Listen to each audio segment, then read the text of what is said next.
Assalamualaikum warahmatullahi wabarakatuh. Mahasiswa Tadris IPA kelas B ya, semester 2. Di sini Bu Alvira akan menyampaikan review terkait dengan presentasi dan makalah yang disampaikan oleh kelompok 1.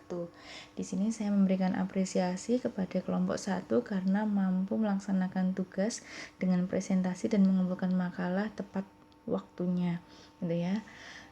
Kemudian untuk tampilan dari PowerPoint-nya ini sudah cukup bagus, tulisan dengan background-nya itu kontras sehingga bisa dibaca dengan baik.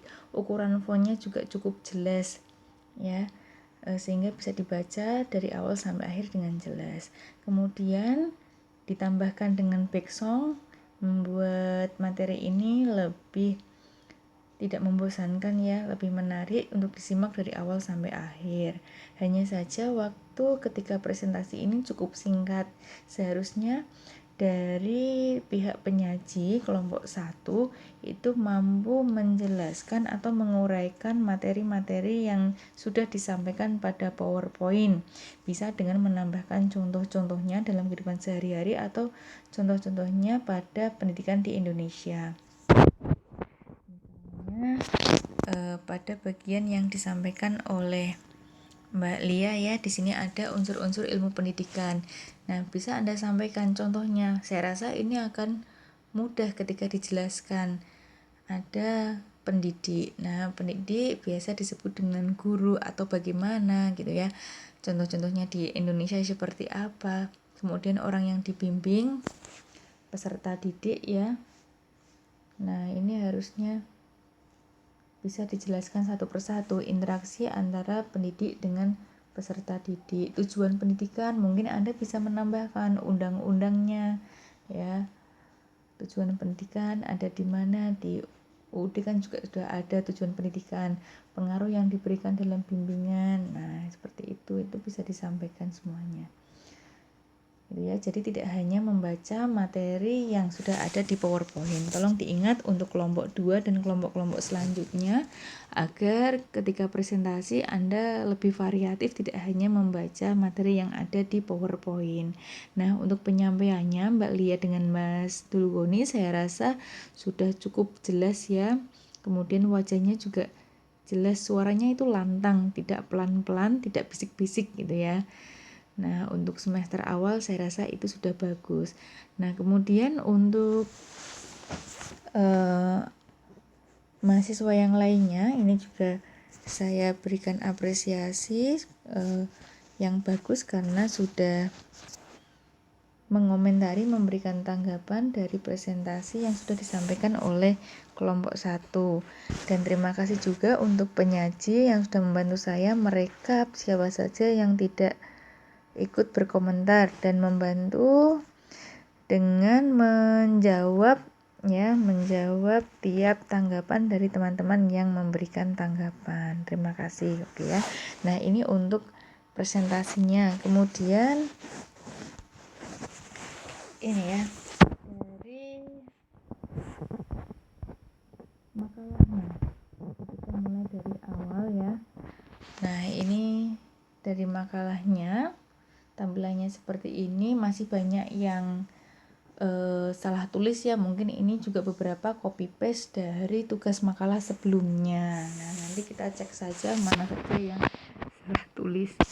Misalnya di sini ada ya, ini ada kesalahan dalam penulisan titel nama saya, tolong ini diperbaiki. Kemudian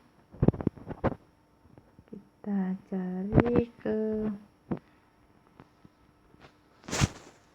di bagian berikutnya. Nah, ini ada juga yang keliru ya, ada tulisan mata kuliah Pancasila ya, ada kekeliruan yang tidak sengaja ya, saya maafkan. Nah, ini tolong penulisan kata pengantar juga diperbaiki ya, tolong direvisi agar lebih rapi ya.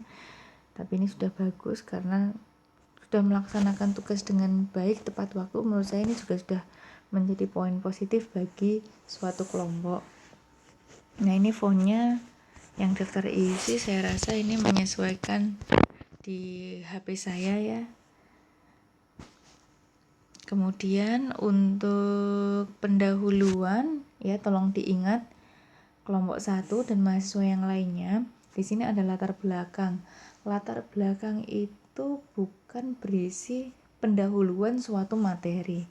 Tetapi yang namanya latar belakang itu berisi alasan kenapa Anda membuat makalah ini, atau Anda menyampaikan kenapa materi ini penting untuk disampaikan. Tujuannya untuk apa? Bisa Anda sampaikan pada latar belakang di sini. Jadi untuk kelompok 1 ini tolong direvisi isi dari latar belakangnya. Kemudian rumusan masalah. Oke, rumusan masalah ini Anda sudah menyesuaikan dengan arahan saya, menyesuaikan dengan RPS yang sudah dibagikan via WA group ya. Akan tetapi Anda tidak harus terikat dengan poin-poin yang harus ada pada makalah ini yang tercantum pada RPS. Ketika Anda menemukan materi yang lebih lengkap ya, boleh kok ditambahkan di sini. Ya, tidak hanya 3 materi yang ada di uraian RPS itu. Boleh Anda tambahkan ketika Anda menemukan jurnal, ketika menemukan buku, kok ada contoh-contoh pendidikan, boleh Anda masukkan di sini. Walaupun di RPS tidak ada. Jadi akan lebih baik kalau Anda menyampaikan materi ini secara utuh atau secara lebih lengkap lagi. Gitu ya. Kemudian Oke, untuk tipe salah tulis itu mungkin juga bisa diperbaiki. Nah, di sini ada pengertian ilmu pendidikan gitu ya. Oke. Ya, unsur pendidikan. Nah, ini bisa ditambahkan. Anda bisa menambahkan tidak hanya pada apa ya?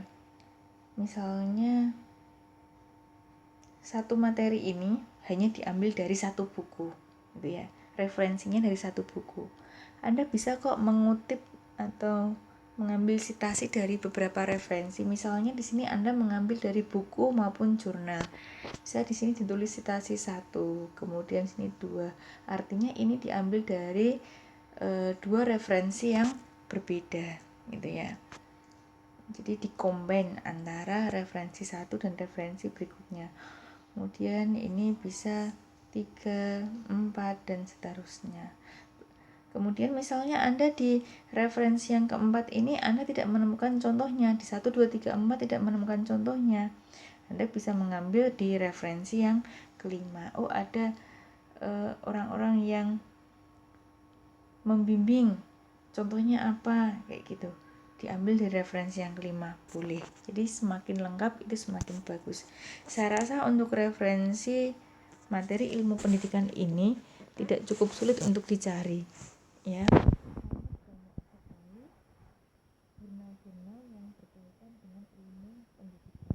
Ya, jadi nanti tolong ditambahkan untuk referensinya Anda mengambil dari jurnal-jurnal penelitian. Cobalah Anda cari, langsung aja cari ke Google atau Google Scholar ya, jurnal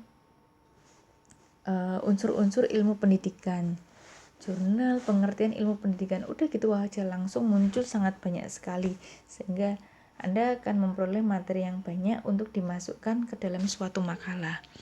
Nah, ingat mahasiswa kelompok 1 dan yang lainnya, tolong ketika Anda menuliskan, Anda menggunakan teknik parafrase, tidak hanya Anda copy paste. Kalau copy paste berarti itu sudah termasuk kegiatan plagiat ya. Anda memplagiat buku atau hasil penelitian dari jurnal lain gitu ya. Jadi tolong menggunakan definisi sendiri, yang penting intinya sama. Seperti orang gosip itu kan ya, dari satu orang penyampaiannya seperti ini, Anda sampaikan ke orang lain bisa menggunakan istilah yang berbeda. Nah, itu contoh dari parafrase gitu ya. Nah, ini seharusnya bisa diambil lebih dari satu referensi juga, jadi isi makalahnya bisa lebih banyak halamannya, tidak hanya seperti ini saja. Ya, tolong dilengkapi lagi. Boleh Anda melengkapi, tidak hanya menyampaikan pengertian, unsur, kemudian jenis, Anda bisa menyampaikan yang lainnya. Ya, yang Anda temukan pada suatu referensi. Tapi saya rasa yang disampaikan di sini sudah cukup ya, sudah cukup. Intinya maksud saya unsur-unsur minimal dalam materi ini sudah masuk semuanya gitu ya.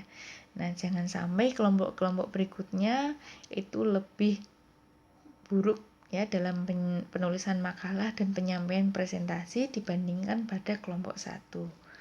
Saya rasa itu sudah bagus ya. Nah, untuk daftar pustakanya ya tolong hindari penulisan